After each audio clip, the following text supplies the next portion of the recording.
Olá, boa noite a você, bem-vindo, bem-vinda. Este é o Jornal da Record. Câmara aumenta para 70 anos, idade máxima de indicados para cortes superiores. A partir de março vai ser possível transferir veículos via celular em todo o Brasil. E as últimas informações sobre a destruição e as mortes provocadas pela chuva em Petrópolis, no Rio de Janeiro. O Jornal da Record já está no ar.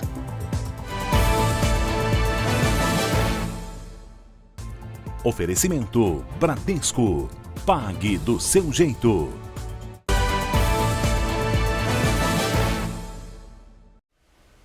Abrimos esta edição já conversando com o repórter Leonardo Aque sobre a situação da cidade de Petrópolis depois das fortes chuvas que atingiram a região serrana do Rio. Léo, boa noite para você. Atualiza as informações para a gente, por gentileza. Salsi, boa noite para você, boa noite a todos. Olha, os hospitais da cidade reforçaram as equipes de plantão para o atendimento a possíveis vítimas. A Polícia Rodoviária Federal vai interditar a pista de descida da serra para facilitar a chegada de equipamentos, suprimentos e de equipes que possam ajudar no socorro. Até o momento, 330 bombeiros vão sair do Rio de Janeiro com direção a Petrópolis. Os técnicos da Defesa Civil permanecem espalhados por toda a cidade. O trabalho vai ser muito grande porque a chuva fez descer das encostas muito entulho, que tem impedido inclusive a passagem pelas áreas mais baixas do município. Isso tem dificultado também a chegada das equipes nos locais mais atingidos pelas chuvas. Agora, neste exato momento, não chove, mas a prefeitura faz um alerta porque pode voltar a chover em Petrópolis ainda nas próximas horas. Salsi. Obrigada, Léo, pelas informações. Agora a gente vai ver como foi esse temporal que causou tanta destruição durante o dia. A força da correnteza arrastou carros. No bairro Castelânia, uma encosta cedeu, levando abaixo casas e tudo que estava pelo caminho. Na região central da cidade, moradores estenderam uma corda para socorrer um homem que era levado pela enxurrada. Em um outro ponto, crianças precisaram sair às pressas de uma escola depois que o prédio em que elas estavam desabou. Houve alagamentos em vários bairros. Casas e comércios ficaram completamente inundados. Pedestres ficaram ilhados. E a cidade chegou a ficar sem energia elétrica. Depois que anoiteceu, a polícia recebeu denúncias de que grupos estariam provocando saques, o que assustou os moradores. A PM informou que pediu ajuda para batalhões de outras cidades da região para tentar conter qualquer onda de violência e também ajudar a organizar os pontos de bloqueio. E daqui a pouco a gente volta com mais informações sobre as consequências da chuva em Petrópolis. Olha, a partir de março, os proprietários de veículos de todo o Brasil vão poder fazer a transferência de forma digital. Assunto para o Matheus Escavazini, direto de Brasília. Matheus, boa noite para você. Como é que vai ser, hein, esse processo aí de transferência digital? Boa noite, Salsi. A transferência poderá ser feita com a assinatura digital e sem necessidade de reconhecimento de firma em cartório. Essa assinatura vai estar disponível no aplicativo da Carteira Digital de Trânsito. O vendedor vai acessar o aplicativo, informar o CPF do comprador e assinar digitalmente. O comprador receberá uma notificação e deve repetir o processo no sistema do governo. Tudo poderá ser feito pela plataforma gov.br e, para isso, o veículo vai precisar ter documentação digital, que são aqueles que foram fabricados ou transferidos a partir de janeiro do ano passado. Para finalizar a transferência, o motorista vai precisar levar o veículo para a vistoria no Detran e só será feita se o órgão do Estado estiver integrado ao novo sistema de autorização digital. Salsi. Tá certo, Matheus, obrigada. Já falamos novamente. A Organização Mundial da Saúde fez um alerta para o avanço da variante Ômicron do coronavírus no leste europeu. 6 países da região, entre eles Rússia e Ucrânia, viram as infecções por Covid-19 dobrarem nas últimas 2 semanas.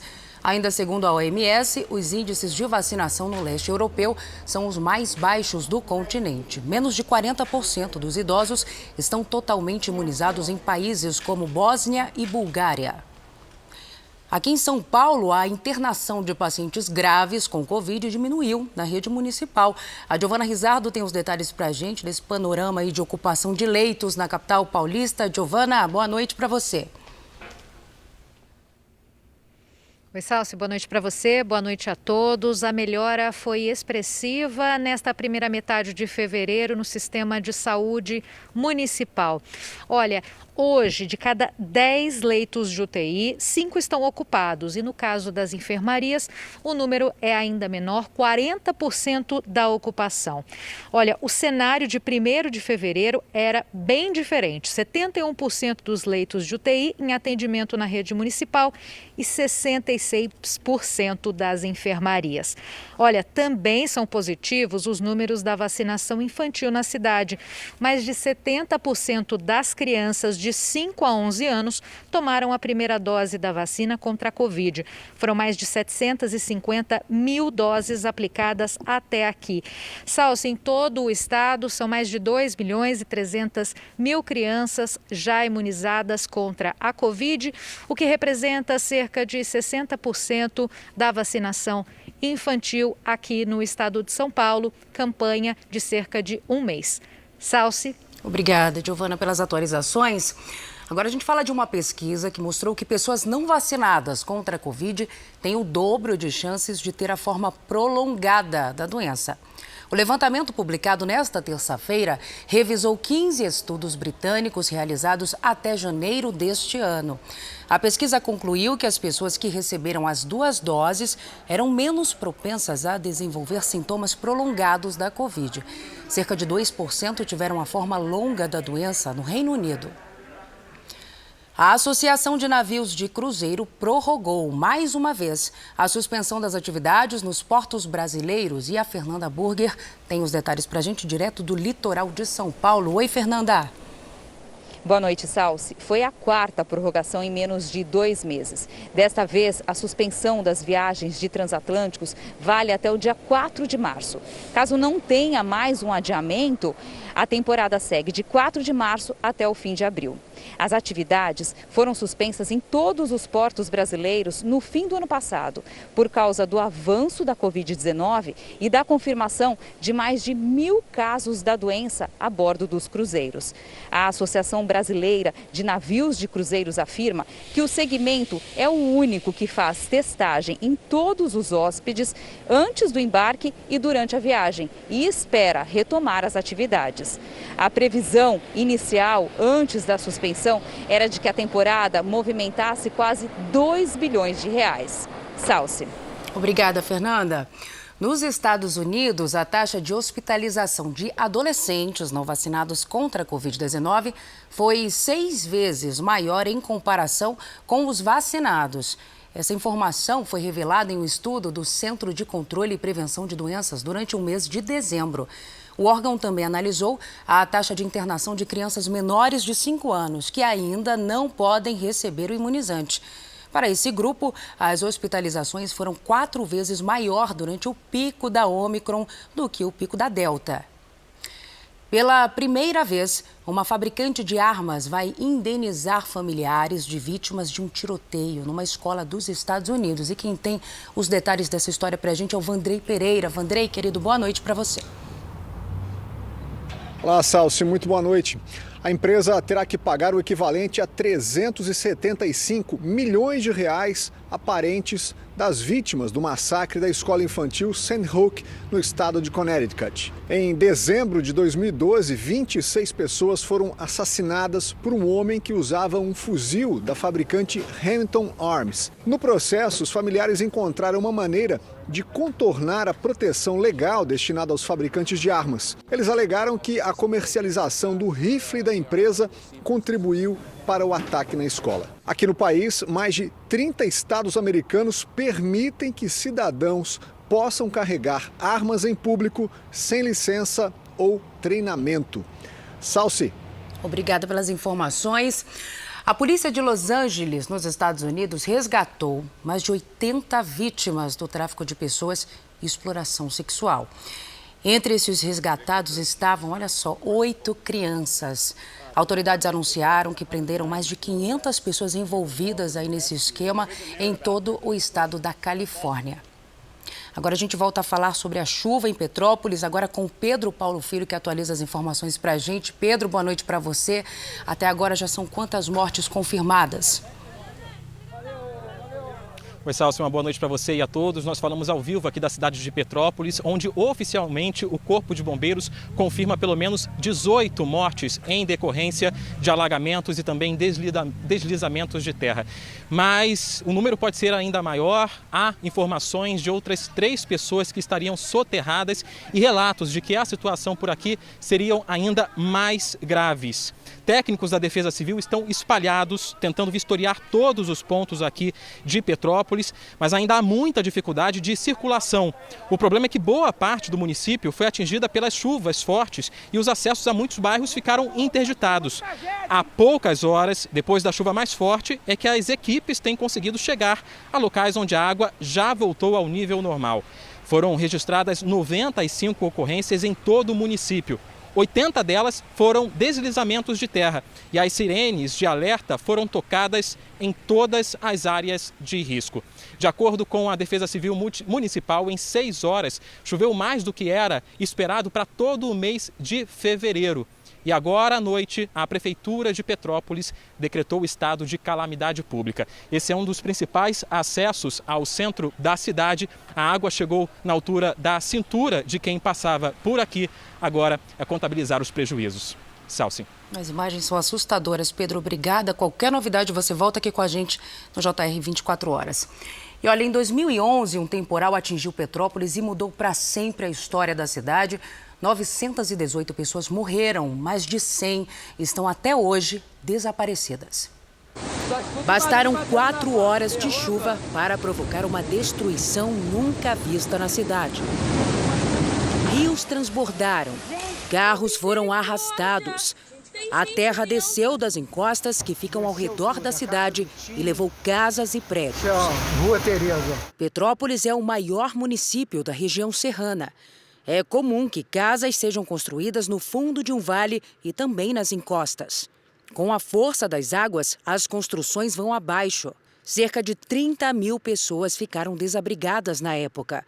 Até hoje, bairros inteiros construídos às margens de rios ainda estão em ruínas. Nos anos seguintes, os moradores de Petrópolis voltaram a enfrentar a destruição provocada pela chuva, como nesta terça-feira. O presidente Jair Bolsonaro vai se reunir com o presidente russo Vladimir Putin nesta quarta-feira. O enviado especial Tiago Nolasco conta pra gente qual é a programação da viagem a Moscou. Tiago, boa noite para você. Oi, Salsi, boa noite para você, boa noite a todos aí no Brasil. Nesta quarta-feira será o principal dia da viagem do presidente Bolsonaro aqui à Rússia. Ele terá um encontro com Vladimir Putin, também um almoço com o presidente russo e no fim do dia um encontro com empresários. O encontro com Vladimir Putin vai ocorrer ali no Kremlin, que é a sede do governo russo, esses muros vermelhos que a gente é acostumado a ver em filmes. A reunião entre os dois vai acontecer num prédio que fica dentro desta fortaleza. A expectativa por parte dos nossos diplomatas é que o presidente Putin fale sobre a crise com a Ucrânia e apresente os argumentos russos para toda essa crise na fronteira com a Ucrânia. Vladimir Putin, que nesta terça-feira anunciou que vai retirar parte das tropas russas da fronteira com a Ucrânia. Já os Estados Unidos reagiram com ceticismo a esse anúncio. Joe Biden disse que ainda não é possível verificar a retirada dessas tropas russas, mas o ministro da Defesa aqui da Rússia garantiu que parte dos mais de 130 mil soldados que estão na fronteira vão retornar para suas bases. Biden, que também deu um outro aviso importante a Vladimir Putin, disse que se a Rússia invadir a Ucrânia, vai sofrer com duras sanções econômicas. Salsi, é com você. Obrigada, Tiago. E agora a gente acompanha como foi a chegada do presidente Bolsonaro à Rússia. Como é tradição em visitas oficiais, o presidente Jair Bolsonaro foi recebido com honras militares. No primeiro dia em Moscou, Bolsonaro visitou o Kremlin, que serve como residência oficial do presidente russo. Jair Bolsonaro é acompanhado por 5 ministros. Braga Neto, ministro da Defesa, afirmou nesta terça-feira que o Brasil tem interesse dos dois lados e a visita à Rússia não irá atrapalhar os planos de fazer parcerias na área militar com a OTAN, a Aliança Militar do Atlântico Norte, liderada pelos Estados Unidos. Desde a semana passada, os Estados Unidos alertam para uma invasão a qualquer momento, o que ainda não se confirmou. Vladimir Putin também falou que está pronto para seguir o caminho das negociações, mas não aceitará a ampliação militar dos países do Ocidente até as fronteiras russas. As afirmações foram feitas ao lado do chefe de Estado alemão. Olaf Scholz saudou a retirada de algumas tropas russas de perto da Ucrânia e afirmou que as opções diplomáticas para evitar a guerra não foram esgotadas. Apesar dos sinais positivos, outros países, como o Reino Unido, esperam para ver se a boa vontade dos russos veio mesmo para ficar. Do outro lado da fronteira, os ucranianos desconfiam da retirada de militares russos da fronteira. Então a gente vai conversar com o nosso enviado especial, Leandro Stoliar, que está na capital do país, Kiev. Leandro, boa noite para você. Oi, Salsi, boa noite para quem assiste ao Jornal da Record. Os ucranianos não acreditam nas notícias que vêm do governo russo. O presidente da Ucrânia, Volodymyr Zelensky, falou em rede nacional de televisão nessa terça-feira. Zelensky decretou essa quarta-feira, dia 16 de fevereiro, como o Dia da União Ucraniana. Ele afirmou ainda que a Ucrânia vive uma guerra sistêmica em várias frentes: militar, diplomática, econômica e virtual. De acordo com o Ministério da Defesa ucraniano, as forças de ocupação russas violaram por 7 vezes o acordo de cessar-fogo na fronteira em menos de 24 horas. Os ataques teriam sido feitos com metralhadoras pesadas e lançadores de granadas antitanque. Os relatos são de 2 militares ucranianos feridos, um deles em estado grave. Nessa terça-feira, eu e o repórter cinematográfico Luiz Felipe Silveira conversamos com ex-militares do exército ucraniano que lutaram nas fronteiras com a Rússia, para saber como eles encaram aí as notícias da retirada das tropas da região. Oleg é veterano da Guerra de Donbas, no leste da Ucrânia, e hoje ajuda os militares que continuam no fronte, enviando dinheiro e mantimentos. Ele desconfia das informações divulgadas pela Rússia. Infelizmente, a guerra continua. Ela não acabou, acredita o ucraniano que combateu na fronteira. O presidente ucraniano, Volodymyr Zelensky, usou a internet para agradecer ao primeiro-ministro canadense, Justin Trudeau, pelo pacote de $500 milhão de ajuda à Ucrânia. Zelensky também agradeceu ao governo norte-americano, que aprovou o envio de quase 3 bilhões ao país para ajudar na defesa das fronteiras. Mais de 14 mil mortos, 30 mil gravemente feridos. Apesar da Rússia negar o confronto com a Ucrânia, essa é a estimativa da ONU para a quantidade de vítimas na guerra entre os dois países, desde 2014. Os ucranianos expõem as fotos de civis e militares mortos nessa disputa para que o rosto de cada um deles nunca seja esquecido. Oleksiy caminha com dificuldade depois de ser baleado na fronteira com a Rússia. Ainda convive com um fragmento de bala no coração e se emociona ao ver a foto dos amigos mortos nos conflitos. Quando pergunto se pode haver uma guerra, ele diz que a guerra já acontece há 8 anos. Eu via pessoalmente os russos lá no leste. Eles matavam meus irmãos e irmãs. A Rússia é a agressora aqui. Nós estamos defendendo a nossa terra, diz o veterano de guerra. Os ataques russos, que acontecem desde 2014 na fronteira, deixam um rastro de destruição no lado ucraniano. Este vídeo, gravado por um militar, mostra como ficou a região de Lugansk depois de um míssil que a Rússia negou ter disparado. Uma fonte no exército ucraniano disse que as tropas russas continuam nas fronteiras. Ao contrário do que foi anunciado pelo governo russo, os ucranianos falam em uma guerra híbrida, que significa uma ação simultânea de exercícios militares nas fronteiras e no mar e a produção de notícias falsas na internet. Ambos atrapalham a economia ucraniana. O site do Ministério da Defesa da Ucrânia foi invadido por hackers nessa terça-feira e saiu do ar. As Forças Armadas investigam de onde veio o ataque cibernético. A principal hipótese é de que tenha sido provocada uma sobrecarga de acessos para derrubar o site. 2 grandes bancos locais deixaram de realizar transações. Enquanto a Rússia usa estratégias modernas para barganhar com o Ocidente, os ucranianos se protegem como podem para evitar um prejuízo ainda maior. Na Rússia, o principal opositor do presidente Vladimir Putin pode pegar mais 15 anos de prisão. Quem tem as informações é a nossa correspondente na Europa, Ana Paula Gomes. Alexei Navalny enfrenta um novo julgamento criminal. Agora ele é acusado de desviar doações para uma organização anticorrupção que apontou o enriquecimento ilícito do presidente Vladimir Putin e funcionários do governo. Navalny nega as acusações e diz que se trata de uma perseguição política. Em 2020, ele sobreviveu a uma tentativa de envenenamento durante uma viagem à Sibéria e acusou Putin pelo suposto crime. Quando voltou para a Rússia, o ativista foi preso sob acusação de fraude fiscal. Desde então, Navalny cumpre sentença de 3 anos e meio em uma prisão na Rússia. De Lisboa, Ana Paula Gomes.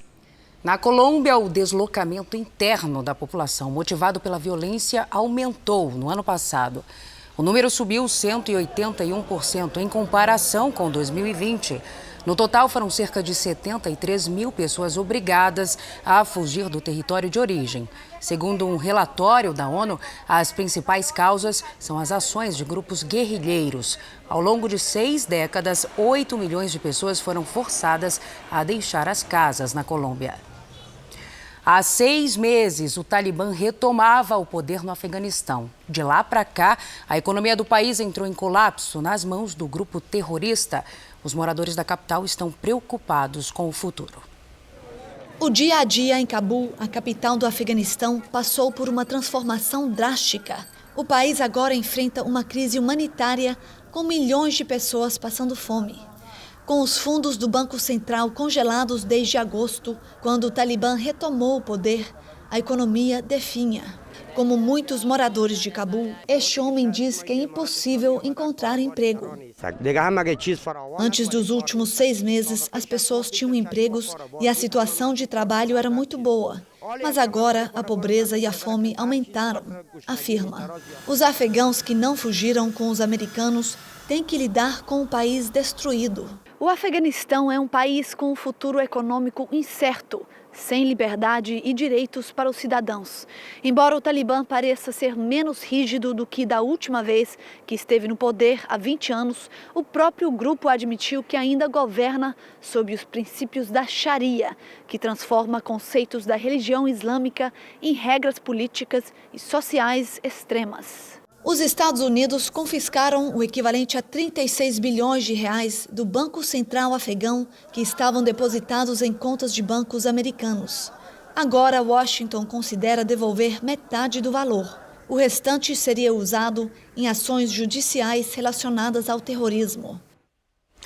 Os Estados Unidos pediram a extradição do ex-presidente de Honduras por acusações de tráfico de drogas. Juan Orlando Hernández foi preso depois da solicitação da justiça americana.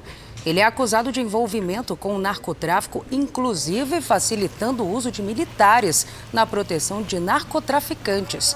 Agora o Supremo Tribunal de Honduras vai decidir se o ex-presidente deve ser extraditado. Hernández deixou a presidência em janeiro, depois de 8 anos no cargo.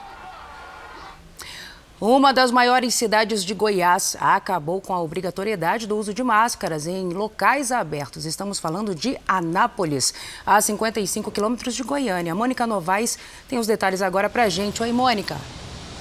Boa noite, Salsi. A medida anunciada nesta terça-feira pela Prefeitura de Anápolis se deve ao avanço da vacinação contra a Covid-19. O uso de máscaras na terceira maior cidade de Goiás passa a ser opcional em locais abertos, como praças, parques e ruas. A Secretaria de Saúde de Anápolis destaca a melhora do cenário epidemiológico. Mesmo com o avanço da variante Ômicron, houve redução no número de atendimentos de casos graves. As autoridades do município destacam a alta taxa de imunização. O objetivo é reforçar a busca ativa de quem tem doses atrasadas para reduzir ainda mais a transmissão do coronavírus. Salsi. Tá certo, Mônica. Obrigada pelas informações. E olha, festas de rua estão proibidas em toda a Bahia até o dia 2 de março. A Juliana Tourinho explica o decreto estadual com essa determinação. Juliana, boa noite. Boa noite, Salsi. Boa noite a todos. Com a decisão, eventos carnavalescos, blocos, fanfarras e desfiles estão suspensos. A medida publicada no Diário Oficial do Estado é para evitar aglomerações e conter o avanço da Covid-19. O decreto também valida a realização de eventos privados, como casamentos, formaturas e eventos científicos com até 1.500 pessoas. Além disso, o expediente nas repartições públicas está mantido no período do Carnaval, Salsi. Obrigada, Juliana, pelas atualizações. Agora a gente volta a falar sobre a tragédia provocada pelas chuvas em Petrópolis, no Rio de Janeiro. Pedro Paulo Filho está em outro ponto da cidade, né, Pedro? Atualiza as informações pra gente. Onde você está agora, Pedro? Olha, Salsi, esse é mais um dos acessos ao centro histórico da cidade e o que a gente consegue observar aqui é um cenário de destruição, muita lama, muito entulho que foi carregada pela enxurrada. Aqui ao lado existe um córrego que chegou a alturas aqui impressionantes. Olha só, vou pedir para o nosso repórter cinematográfico mostrar a altura que chegou a água nesse poste. Eu tenho 1,83 m. A água, portanto, está bem acima, por volta de 2,5 metros. Por causa dos deslizamentos de terra e também dos pontos de alagamento, a circulação de ônibus está parcialmente afetada aqui em Petrópolis. E muitos moradores estão tendo que caminhar longas distâncias para voltar para casa. Tem até um ônibus agora passando, mas esse ônibus, ao que parece, não está atendendo, porque muitos dos coletivos estão sendo deslocados para as garagens. Portanto, muitos moradores, como a gente consegue observar agora, estão indo a pé, tentando voltar para casa nessa noite de muita chuva. Até o momento, não chove mais aqui em Petrópolis, na região serrana do Rio de Janeiro, mas a previsão é de mais chuva ao longo das próximas horas aqui em toda a região. Salsi. Pedro, a energia elétrica já foi restabelecida aí na região? Olha, Salsi, no caminho para cá a gente viu muitas áreas sem energia elétrica, com verdadeiros apagões. A gente observa que pelo impacto da água ali no poste, muitas dos postes e a rede elétrica ela foi afetada por causa dessa enxurrada que afetou a cidade. Ainda não há uma previsão para o restabelecimento, até porque equipes da Defesa Civil ainda estão tentando chegar em locais mais críticos para averiguar informações de possíveis vítimas, mais vítimas dessa enxurrada que atingiu a cidade de Petrópolis. Até o momento, oficialmente, o Corpo de Bombeiros confirma 18 mortes nessa chuva que atingiu a cidade no fim da tarde e início da noite. Obrigada, Pedro, pelas suas atualizações. Petrópolis é uma cidade que reúne diversos fatores que facilitam a repetição dos mesmos problemas em época de chuva. Acompanhe. A cidade fica localizada no topo da Serra dos Órgãos. É uma cadeia de montanhas que integra a Serra do Mar. A área frequentemente apresenta uma grande concentração de nuvens de chuva. E ainda o terreno inclinado é coberto por vegetação e uma camada fina de terra que sofre constantes erosões. O problema ainda é agravado pela urbanização acelerada e a ocupação irregular. No final, tudo que desliza pelos morros fica depositado na parte baixa da cidade, que forma um vale. De Moscou, o presidente Bolsonaro comentou há pouco sobre a chuva em Petrópolis no aplicativo de mensagens. Ele disse que ficou sabendo da tragédia e que pediu auxílio imediato às vítimas. O presidente disse que retorna ao Brasil na sexta-feira e desejou que Deus conforte os familiares das vítimas. A Câmara aprovou a PEC que eleva de 65 para 70 anos a idade máxima dos indicados para cortes superiores. Voltamos a Brasília agora para falar novamente com Matheus Escavazini sobre este assunto. Oi, Matheus. Salsi, a proposta foi aprovada por ampla maioria na Câmara e agora segue para o Senado. O texto aprovado pelos deputados prevê que o próximo presidente da República poderá indicar pessoas com até 70 anos de idade para assumir vagas no Supremo, Superior Tribunal de Justiça, Tribunal Superior do Trabalho, Tribunal de Contas da União, além dos tribunais regionais federais e regionais do trabalho. A proposta foi apresentada em setembro e tramitou de forma acelerada.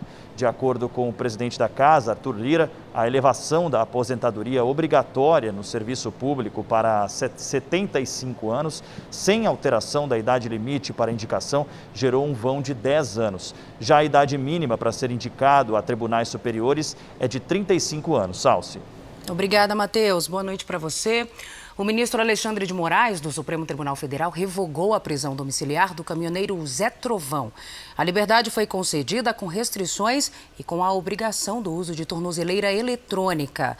Zé Trovão continua proibido de usar as redes sociais e de manter contato com outros investigados. Ele foi detido no ano passado após suspeitas de ameaças contra os ministros da Suprema Corte.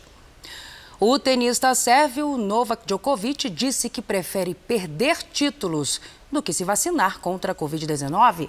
Durante a entrevista a um canal de TV britânico, o atleta disse que não está ligado ao movimento anti-vacina, mas que defende o direito de escolha do indivíduo. Essa decisão o deixaria fora de torneios em países que só permitem a entrada de vacinados, como na Austrália, de onde ele foi deportado no mês passado. O sérvio afirmou que esse é um preço que ele está disposto a pagar. E agora o futebol. Começaram nesta terça-feira as oitavas de final da Liga dos Campeões da Europa. O Manchester City goleou fora de casa e praticamente se garantiu na próxima fase. Já o Paris Saint-Germain recebeu o Real Madrid. Neymar começou no banco, mas ajudou a garantir a vitória no finalzinho do jogo. Veja. Mbappé, mais uma vez, foi o destaque do trio de super atacantes do PSG. O craque francês invadiu a área e sofreu pênalti de Carvajal. Lionel Messi bateu rasteiro e o goleiro Courtois fez a defesa. Aos 26 minutos do segundo tempo, Neymar entrou no lugar de Di Maria. Ele não jogava desde 28 de novembro do ano passado, por causa de uma lesão no tornozelo esquerdo. E foi do camisa 10 o passe de calcanhar para o golaço de Mbappé. O francês deixou 2 marcadores para trás e garantiu o resultado aos 48 do segundo tempo. PSG 1, Real Madrid 0. O time francês depende de um empate na Espanha no dia 9 de março para se classificar. No outro jogo do dia, o campeão inglês atropelou o campeão português. E o jogo foi em Lisboa. O Manchester City saiu na frente com Mahrez logo aos 6 minutos. 10 minutos depois, Bernardo Silva ampliou. Um chute forte do meio-campo, nascido na capital portuguesa. O inglês Foden aproveitou o vacilo da zaga e fez o terceiro do City. E tinha mais. Sterling chegou na linha de fundo e ajeitou para Bernardo Silva fazer o segundo dele. 4-0 no primeiro tempo. Na etapa final, Bernardo Silva deu passe e Sterling acertou o ângulo. O Manchester City só não se classifica para as quartas de final se o Sporting devolver a goleada na Inglaterra daqui a 3 semanas. O outro time de Manchester entrou em campo pelo campeonato inglês e também contou com gols de jogadores portugueses para vencer o Brighton. O mais famoso deles estava com um jejum incômodo. Cristiano Ronaldo aproveitou a bola recuperada e abriu o placar para o Manchester United. Ele não fazia um gol há 6 jogos e comemorou bastante com a torcida. Nos acréscimos, o também português Bruno Fernandes arrancou desde o meio de campo, enganou o zagueiro e marcou o segundo. O United sobe para o 4º lugar na tabela, mas continua 20 pontos atrás do City, que lidera o inglês. Este foi o Jornal da Record. Você vai ter todas as informações sobre a tragédia das chuvas em Petrópolis a partir das 8h30 da manhã no Fala Brasil. Fique agora com Fala que eu te escuto. Uma ótima noite para você. Cuide-se. Tchau.